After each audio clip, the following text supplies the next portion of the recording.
जी ने 50 वर्ष पहले जिन्हें पढ़ाया था प्राथमिक विद्यालय में, वे आज मिलने आए हैं।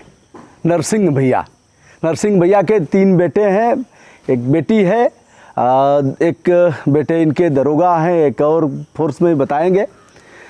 50 साल पहले तो इनके बेटे भी हैं और बेटे के बेटे भी हैं, यानी 3 पीढ़ियों के लोग हैं। और इनके पिताजी भी जिंदा हैं, माताजी भी जिंदा हैं।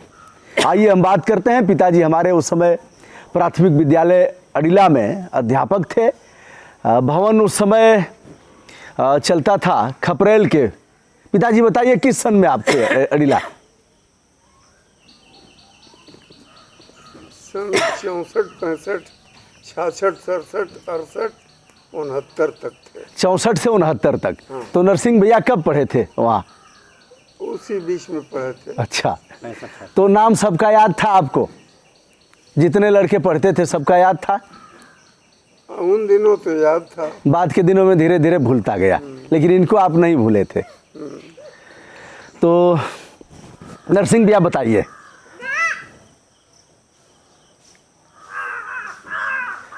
का बोले हम कैसा उस समय था विद्यालय में? तो किसी के पास चप्पल जूता था नहीं, सब लोग ऐसे ही आते जाते थे।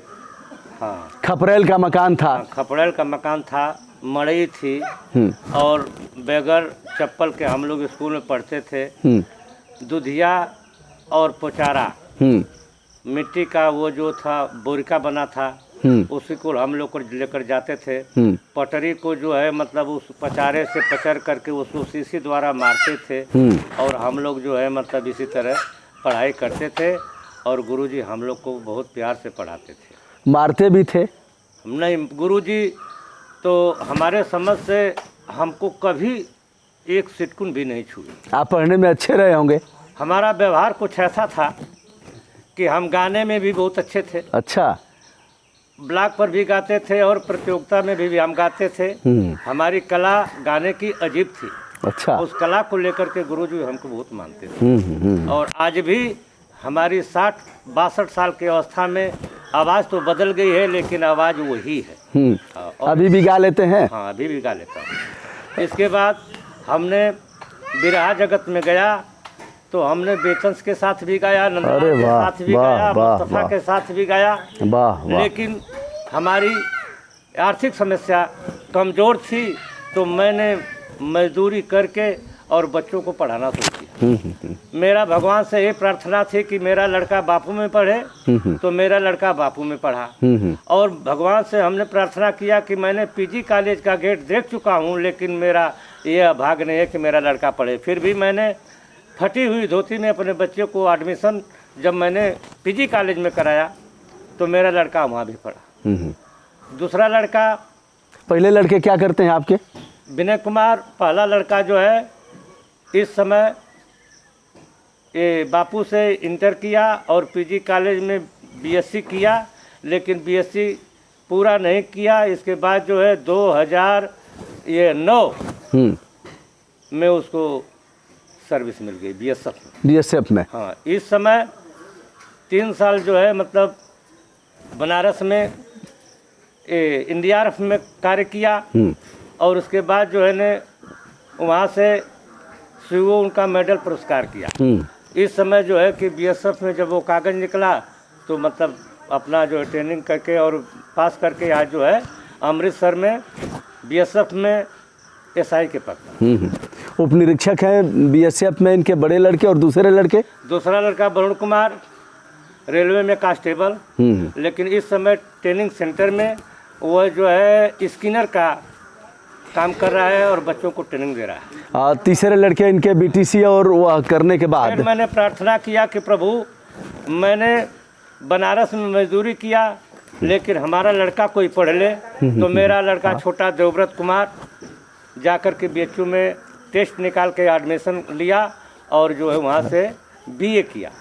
बीए करने के बाद वो बीटीसी पप्पू सिंह के स्कूल सिद्धार्थ से किया और इसके बाद जो है टेट सब निकाल दिया है। देखिए भैया, यह दलित वर्ग से संबंध रखते हैं और सही बात है कि अभाव में अभाव में इन्होंने बच्चों को पढ़ाया और तीनों बच्चों को एक तरह से मुकाम दिला दिया। यह कहना कि भैया हमारे पास अभाव है, पैसे नहीं है, हमारे पास संसाधन नहीं है, यह कोई मतलब नहीं है इस बात का। इन्होंने मेहनत करके और कैसे कैसे बच्चों को पढ़ाया, मुकाम दिलवाया। आज अग्रिम पंक्ति में हैं लोग, इनको देखते हैं और प्रेरणा लेते हैं।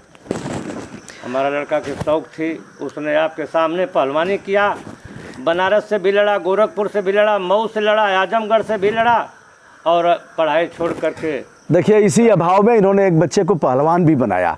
तो बच्चा बहुत अच्छी कुश्ती लड़ता था, विद्यालय कुश्ती के साथ साथ गांव के दंगल भी लड़ता था। पिताजी कुछ संस्मरण है आपको अड़िला पढ़ाने के दौरान? कुछ याद है? कुर्सी पर आप लोग बैठते थे कि चारपाई पर? नहीं, कुर्सी पर। कुर्सी मिलती थी? सरकारी मिलती थी कि प्राइवेट? सरकारी। अच्छा, लेकिन भवन नहीं थे? नहीं। झोपड़ी में था कि खपरेल में? खपरेल भी था, ग्रामवासी के मकान में भी विद्यालय चलता था।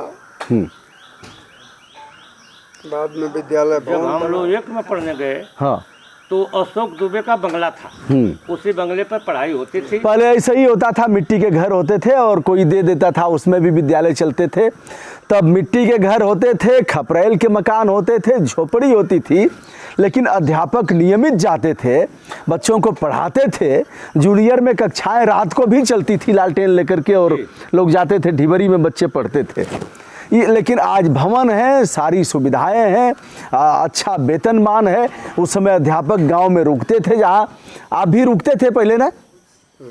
कहाँ रुकते थे जब आपकी नियुक्ति कहाँ थी तो रुकते थे आप? फतेहपुर अठवा। तो वहाँ रुकते थे आप? हाँ। एक दिन आते थे सप्ताह में कि? हाँ, सप्ताह में एक दिन, शनिवार को आते थे, सोमवार को पढ़ा करके तब चलते थे वहाँ से, और सोमवार को सुबह निकलते थे साइकिल से। इस तरह से था। हमें लग रहा है कि 25 किलोमीटर की दूरी थी, पिताजी के पास साइकिल भी थी संभवतः, और वहाँ रुकते थे। शनिवार को वहाँ से आते थे, फिर रविवार को रुक करके जाते थे। इसलिए अध्यापक गुरुजी कहे जाते थे। आज समय बदला, सब कुछ होने के बाद आज अध्यापक मास्टरवा कहे जाते हैं। बहुलता में सही है। अच्छा नरसिंह भैया, जो प्यार प्राइमरी स्कूल के अध्यापकों के प्रति बच्चों का है, जूनियर हाई स्कूल के, वो हाई स्कूल इंटर में और ऊपर नहीं होता, क्योंकि यह लोग निचले स्तर पर तैयार किए हैं। तो यह रहा भैया, यह चौथी पीढ़ी, 4 पीढ़ी नरसिंह भैया की है। इनके माता पिता जिंदा हैं, यह है इनके बच्चे हैं और इनके पोते हैं। तो पिताजी हमारे चौथी पीढ़ी के हैं एक तरह से देखा जाए तो। अच्छा लगा दोस्तों, आप सभी भी महसूस करेंगे कि हमारे प्राथमिक विद्यालय के अध्यापक कैसे थे, आज वो हैं कि नहीं हैं। अगर हैं और अच्छा उन्होंने किया है तो एक बार उनके पास जाने की आवश्यकता है और पढ़ाने की आवश्यकता है। पिताजी को देखने भी गए थे एक बार? हाँ, पिताजी को देखने गए थे। पंडित जी थे, राम सिंगार सिंह सुरहुरपुर के थे। ये 2 लोग गए थे, क्योंकि हमारे पिताजी प्रतिरोज ननकू सिंह का हल जोते थे और उसी समय उसी तरह आते थे, तो पंडित जी को प्रणाम करते आते। बड़ा प्रेम था, बड़ा व्यवहार था। तो पंडित जी, गुरुजी और राम सिंगार सिंह सुरहुरपुर के बाबू साहब, दोनों आदमी हमारे मड़ैया में हमारे बाबूजी के लिए गए। वाह, सत्य है गुरुजी। देखिए भैया, ऐसे नहीं है। पिताजी हमारे बड़े आदर्श अध्यापन कार्य से, जो आदर्श की पराकाष्ठा है उसको करते थे, व्यवहार में धारण किए थे। हमको मिला नहीं मिला, लेकिन गुरुजी के आशीर्वाद है कि हमारे बच्चे पढ़े, हमको यह संतोष है। चलिए, आपने मेहनत किया, बच्चों ने मेहनत किया। नरसिंह भैया, एक लाइन कुछ सुना दीजिए। सुनाऊँ, जरूर सुनाऊंगा। आप तो उम्र नहीं है।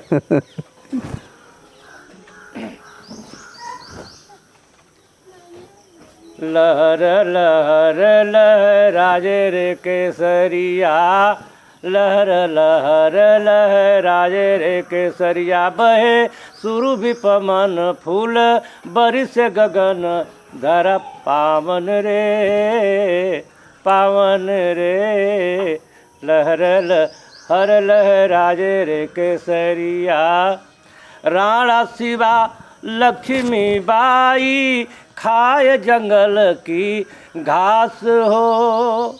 नेता सुभाष जी आहूत देते होने को आजाद क्या बात। रे।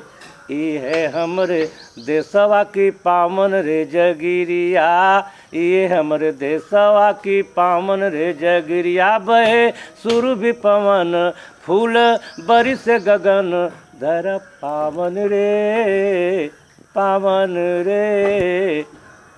हाँ हाँ हाँ, क्या बात है। यह उस समय का गीत है ना जब आप पढ़ते थे प्राइमरी जूनियर में। दोस्तों, आप सभी को अच्छा लगा होगा और इस परंपरा को हम और आगे बढ़ाएंगे, हमेशा प्यार बांटते रहेंगे। आप देश विदेश कहीं भी रहे होंगे, बहुलता में इस समय लोग घर आ गए होंगे, तो एक बार आप अपने उस अध्यापक के घर जरूर जाइएगा जो प्राथमिक और जूनियर में आपको पढ़ाए हैं। विनम्रता के साथ सादर नमस्कार, धन्यवाद।